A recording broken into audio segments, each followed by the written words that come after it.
50% جو ہے لوگ وہ ورک فرام ہوم کریں گے، اور ایک وقت میں یعنی کہ 50% لوگ صرف دفتروں میں آئیں گے، باقی 50% گھروں سے کام کریں گے۔ اس کے علاوہ انہوں نے سرکاری گاڑیوں کا جو فیول الاؤنس تھا اس میں بھی 25% مزید کمی کر دیا ہے۔ مزید اس لیے کہ 25% پہلے ہی کے پی میں کم دیا جا رہا ہے فیول الاؤنس، جو کہ کووڈ کے دنوں سے نافذ تھا اور اس کے بعد اس کو واپس نہیں کیا گیا تھا، اور اب 25% مزید کم کر دیا گیا، جس کے بعد یہ فیول الاؤنس 50% کم ہو گیا۔ تو اس طرح جو ہے وہ کے پی کی حکومت جو ہے وہ پیسے بچانے کی کوشش کری ہے اور ایندھن بچانے کی کوشش کری ہے۔ اس کے ساتھ ہی انہوں نے کہا ہے کہ شفیع جان صاحب نے آج ایک اسٹیٹمنٹ جاری کی ہے، جو وزیر اطلاعات ہیں کے پی کے، انہوں نے کہا ہے کہ وی آئی پی پروٹوکول گاڑیوں اور ہیلی کاپٹر کے غیر ضروری استعمال میں بھی بڑی کمی کا فیصلہ کیا ہے، اور سرکاری اخراجات میں کفایت شعاری، غیر ضروری تقریبات اور سرکاری ڈنرز پر پابندی بھی لگا دیا گیا ہے، اور اس کے علاوہ جمعہ کے دن تمام تعلیمی ادارے بند رکھنے کی اور ورچوئل کلاسز کی تجویز بھی زیر غور ہے۔ یہ تو وہ اقدامات ہیں جو پاکستان میں مختلف حکومتیں لے رہی ہیں، لیکن اس کے ساتھ ساتھ وفاقی حکومت نے سعودی عرب کو 8 درخواستیں دی ہیں، اور انہیں کہا ہے کہ ہمیں ان درخواستوں کو منظور کر کے ہمیں معاشی ایک پیکیج دیا جائے جو تقریباً $20 ارب کا بنتا ہے، اور تاکہ پاکستان کی معاشی مشکلات جو کم ہو سکیں، اور یہ معاشی مشکلات ابھی ایران امریکہ جنگ کے تناظر میں بھی بڑھ گئی ہیں۔ تو پاکستان کی جو درخواستیں ہیں ان میں ایک تو یہ ہے کہ جو کم عرصے کے لیے $5 ارب کے جو ذخائر تھے وہ جو سعودی عرب نے پاکستان میں رکھے ہوئے ہیں ان کو 5 سال سے بڑھا کر 10 سال کر دیا جائے، طویل مدت کر دیا ہے، اس میں کنورٹ کر دیا جائے۔ اور دوسرا جو پاکستان کو جو تیل ملتا تھا ڈیلیڈ ادائیگیوں کے، یعنی کہ تیل مل جاتا تھا اور اس کے پیسے ہم بعد میں دیتے تھے، ادھار سمجھ لیں، ادھار پہ جو $1.2 ارب کا پاکستان کو تیل سعودی عرب دیتا تھا، پاکستان نے اب درخواست کی ہے کہ اس کو $5 ارب کیا جائے، $1.2 ارب سے بڑھا کر، تاکہ پاکستان کو زیادہ تیل جو ہے ادھار پہ ملے اور زیادہ بہتر پاکستان اس کو استعمال کر سکے۔ اور اس کے ساتھ ساتھ پاکستان نے ایک اور اہم درخواست کی ہے کہ جو پاکستانی وہاں پہ کام کر رہے ہیں سعودی عرب میں، پاکستانی شہری، ان کی $10 ارب کی جو رقوم ہے ان کی پروٹیکشن کی جائے، ان کی سیکورٹائزیشن کا لفظ استعمال کیا گیا ہے۔ اس کا مطلب یہ ہے کہ وہ ان کی جو رقوم ہے مختلف کمپنیز کے ساتھ کہیں وہ ڈوب نہ جائیں، تو اس کی سیکورٹی جو ہے سعودی عرب پرووائڈ کرے، تاکہ جو رقوم ہے ان کا تحفظ کیا جا سکے، اور اگر کل خدا نخواستہ ان کو کوئی مسئلہ ہوتا ہے تو وہ آسانی سے وہ رقوم لے کر تو اپنے ملک بھجوا سکے۔ تو اس پلان پر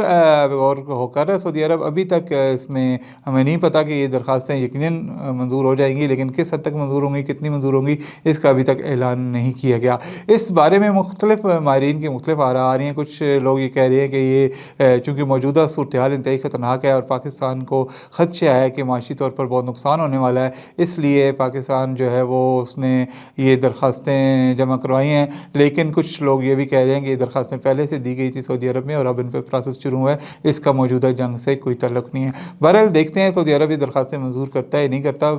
ہماری دعا ہے کہ منظور کر لے، کیونکہ معاشی مسائل تو ہیں، اور جس طرح ہماری دوستی ہے سعودی عرب سے ہماری امید بھی ہے کہ یقیناً منظور ہو جائیں گی۔ لیکن اس کے ساتھ ساتھ جو جنگی ماحول بنا ہوا ہے، ایک تو ایران کے جو ہے نئے آگے ہیں سپریم لیڈر مجتبیٰ خامنہئی صاحب، جو کہ ان کے شہید ہونے والے آیت اللہ خامنہئی کے فرزند ہیں، اور وہ آگے ہیں، اور اس کے بعد ٹرمپ کا ایک عاجزانہ خیز بیان آیا ہے کہ شاید جنگ بندی کی طرف جایا جائے، لیکن ابھی یہ کہنا قبل از وقت ہوگا، دیکھتے ہیں اس کے بعد سے صورتحال آگے کیسی بڑھتی ہے۔ لیکن دوسری طرف پاکستان بھرپور کارروائیاں جاری رکھے ہوئے افغانستان میں، اور اب تازہ ترین اطلاعات یہ آ رہی ہیں کہ افغان طالبان جو ہیں انہوں نے ٹی ٹی پی جو تحریک طالبان پاکستان جو کہ فتنۃ الخوارج ہے، اس کو بہت زیادہ انہوں نے پناہ دی ہوئی ہے کابل کے سفارتی علاقے میں، جو ایمبیسیز ہیں دوسرے ملکوں کے سفارت خانے ہیں ان کے قریب ان کو ٹھہرایا گیا ہے، تاکہ پاکستان ان پر حملہ نہ کر سکے، اور پاکستان یقیناً وہاں پر حملہ کرنے سے ہچکچا رہا ہے، کیونکہ وہاں پر نہ صرف بہت سے ممالک کی دفاتر ہیں، ایمبیسیز ہیں، بلکہ اقوام متحدہ کے بھی دفاتر موجود ہیں، اور اس سے اقوام متحدہ کے دیگر اداروں کے بھی دفاتر موجود ہیں، اور اگر پاکستان وہاں پر ان طالبان کمانڈروں کو نشانہ بنائے گا جو کہ کابل کے گرین زون میں اور ان کے جو ہے ایک اور علاقہ وہاں پہ کابل میں صدارتی محل کے قریب وزیر اکبر خان کا علاقہ ہے جو جس گرین زون میں وہ بھی آتا ہے، اس میں اگر پاکستان نشانہ بنائے گا تو ظاہر ہے وہاں پہ کچھ ایسے افراد غیر ملکی بھی ہو سکتے ہیں اور سفارتخانوں کا حملہ ہو سکتا ہے جو اس کی زد میں آ سکتا ہے، اس لیے پاکستان اس کو ہچکچا رہا ہے وہاں پر نشانہ بنانے سے۔ ہماری اطلاعات کے مطابق جو وہاں پر ٹی ٹی پی کے کمانڈر جو گرین زون میں موجود ہیں، ان میں جو تحریک طالبان پاکستان کے سربراہ نور ولی محسود ہیں، عسکری کمانڈر حافظ گل بہادر ہیں، بلوچ لادگی پسند رہنما بشیر زیب بلوچ اور دیگر کئی ایسے دہشت گرد ہیں جو وسطی ایشیائی ریاستوں کو مطلوب ہیں اور وہ بھی جو ہے وہاں پہ ان علاقوں میں چھپائے گئے ہیں۔ تو اس سلسلے میں بتایا جا رہا ہے کہ مختلف سیکورٹی ماہرین اور دیگر ممالک کے ماہرین اور یو این کے اداروں نے بھی تشویش ظاہر کی ہے کہ کیونکہ اگر پاکستان وہاں پر نشانہ بناتا ہے تو ظاہر ہے ان کو اس کی زد میں آنے کا امکان ہے، اس لیے انہوں نے طالبان جو افغان طالبان رجیم ہے اس کے حکام سے انہوں نے بات کی ہے کہ اس طرح کی جو اطلاعات ہیں وہ تشویشناک ہیں، کیونکہ اگر ان کو وہاں پر چھپایا گیا ہے ایسے لوگوں کو تو یہ جو باقی لوگ وہاں پہ گرین زون میں ہیں جن کو ڈپلومیٹک امیونٹی حاصل ہے، جو سفارتکاری کے اس میں درجے میں آتے ہیں، ان کی جانوں کو نقصان میں ڈالنے کے مترادف ہوگا۔ آپ کو یاد ہوگا اس سے پہلے جو القاعدہ کے رہنما تھے ایک ایمن الظواہری، ان کو بھی طالبان نے وزیر اکبر خان کے علاقے میں پناہ دی تھی، اور جو کہ وزیر اکبر خان کا علاقہ ڈپلومیٹک اس میں آتا ہے گرین زون میں، تو اس وقت بھی انہوں نے کہا تھا جی ہم نے ان کو پناہ نہیں دی، لیکن بعد میں ان کو پناہ دی گئی،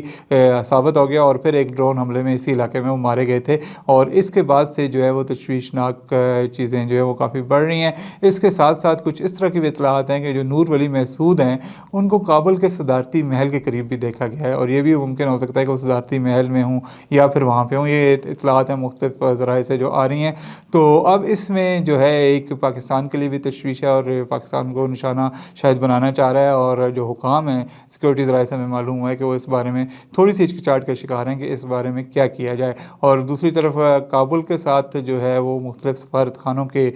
جو لوگ ہیں انہوں نے اپنی تشویش کا اظہار کیا ہے کہ یہ اطلاعات آ رہی ہیں، اور اگر یہ بات